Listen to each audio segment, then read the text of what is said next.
इस सरकार ने कई परिभाषाएं बदली, कई परंपराएं बदली, कई एब्रीविएशंस को बदल दिया। अब ईडी मतलब एलिमिनेटिंग डेमोक्रेसी। मेरे वरिष्ठ सहयोगी जयराम रमेश जी कहते हैं एक्सटर्मिनेटिंग डेमोक्रेसी। दोनों ही बातें सत्य हैं। और हैरानी की बात है, जब आप आंकड़े देखते हैं, 2004 से 14 के बीच जब यूपीए की सरकार थी तो ईडी ने 112 बार छापे मारे थे। पिछले 8 साल में 3010 छापे ईडी ने मारे हैं।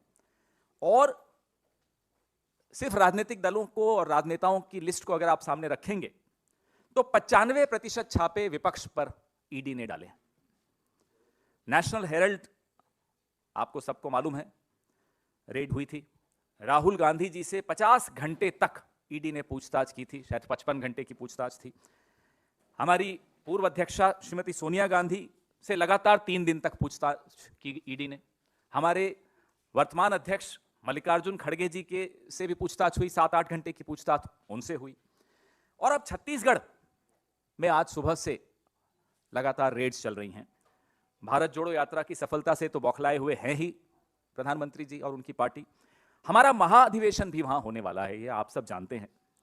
वरिष्ठ नेताओं पर, हमारे ट्रेजरर पर, हमारे कुछ एमएलएस पर, कुछ निगम के चेयरमैन पर, एक प्रवक्ता पर, इन सब के यहां आज सुबह से रेड डाली जा रही है। मैं नाम भी बता देता हूं। हमारे कोषाध्यक्ष हैं रामगोपाल अग्रवाल जी, हमारे भिलाई के युवा विधायक देवेंद्र यादव जी, गिरीश देवांगन एक निगम के चेयरमैन हैं, आरपी सिंह एक प्रवक्ता हैं, विनोद तिवारी हैं और सनी अग्रवाल ये भी एक निगम के चेयरमैन हैं।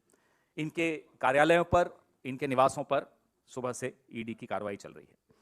मैं आपको पार्टीवार एक कुछ जानकारी देना चाहता हूं। 2014 से अगर अपन शुरू करें, कांग्रेस पे 24 बार, अलग अलग नेताओं पर कांग्रेस में 24 बार रेड हुई ईडी की। वहीं टीएमसी पर 19 बार हुई, एनसीपी पर 11 बार हुई, शिवसेना पर 8 बार हुई, DMK 6, RJD 5, BSP 5, TDP 5, INLD 3, वाईएसआईआरपी 3, CPM 2, NC 2, PDP 2, AIADMK 1, MNS 1, SBSP 1। मैं आपको हेमंता बिस्वा शर्मा के बारे में कुछ याद दिलाना चाहता हूं। आपको याद होगा, एक व्हाइट पेपर, ब्लैक पेपर, अलग अलग रंग के पेपर भारतीय जनता पार्टी निकाल रही थी। साहब, नारदा स्कैम, शारदा स्कैम, इन सब में शामिल हैं। 2014-15 में शारदा चिटफंड को लेकर इनके यहां सीबीआई ने रेड भी की थी।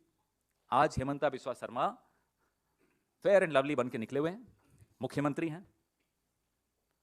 और मुझे तो नहीं मालूम, अगर आप में से किसी को जानकारी हो उन केसेस का क्या हुआ तो आप साझा करिएगा। शुभेंदु अधिकारी एक और नाम मैं आपको बताता हूं, येदियुरप्पा तीसरा नाम मैं आपको बताता हूं, रेड्डी ब्रदर्स, नारायण राणे, मुकुल रॉय, ऐसे अनेक नाम हैं जिनको अगर राजनीति में सफलता नहीं भी मिली तो 2024 के बाद फेयर एंड लवली वाले ढूंढ रहे हैं, साहब हमारे ब्रांड एम्बेसडर बन जाइए। हम प्रधानमंत्री मोदी जी से 2 सवाल करना चाहते हैं और एक सलाह भी देना चाहते हैं। पहले सवाल फिर सलाह। जब मीडिया कुछ छापता है आप उस पर छापा डाल देते हो। जब विपक्ष संसद में आपसे कुछ सवाल करना चाहता है, आप कार्रवाई से वो नाम निकाल देते हो आपके दोस्त का, एक्सपंज कर देते हो। न्यायपालिका इस देश के इतिहास में पहली बार आपने इतनी मजबूर कर दिया न्यायपालिका को कि उनको सार्वजनिक रूप में आकर प्रेस वार्ता करनी पड़ी। और रोज आपके मंत्री, कानून मंत्री किस तरह की टिप्पणियां करते हैं न्यायपालिका पे, वो भी आपने सुनी होंगी। और अभी पिछले हफ्ते ठीक अदानी मामले पर जब सर्वोच्च न्यायालय में सुनवाई होने वाली थी, उसके 48 घंटे पहले संघ के मैगजीन पांचजन्य में लीड स्टोरी क्या थी कि सुप्रीम कोर्ट राष्ट्र विरोधी ताकतों के हाथ का टूल बन गया न्यायाधीशों पर।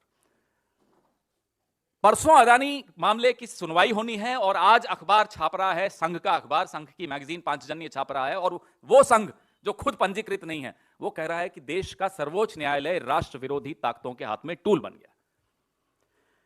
हमारा दूसरा सवाल है फादर ऑफ हिपोक्रेसी से, जो मदर ऑफ डेमोक्रेसी के प्रधानमंत्री हैं, कि आप अपने परम मित्र गौतम अदानी के महाघोटाले में जांच क्यों नहीं करते, उस पर जवाब क्यों नहीं देते। अब सलाह, मत भूलिए, हम भी कुछ राज्यों में सरकार में हैं, आने भी वाले हैं, 24 भी आ रहा है, मौसम बदलता है। ये सलाह प्रधानमंत्री को भी है और उन अफसरों को भी है जो उनके हाथ में आज खिलौना बने हुए हैं। हमारी शराफत को हमारा गहना मानो, हमारी कमजोरी मत मानो। हम भी कभी आएंगे और जहां हैं वहां भी कुछ दिखा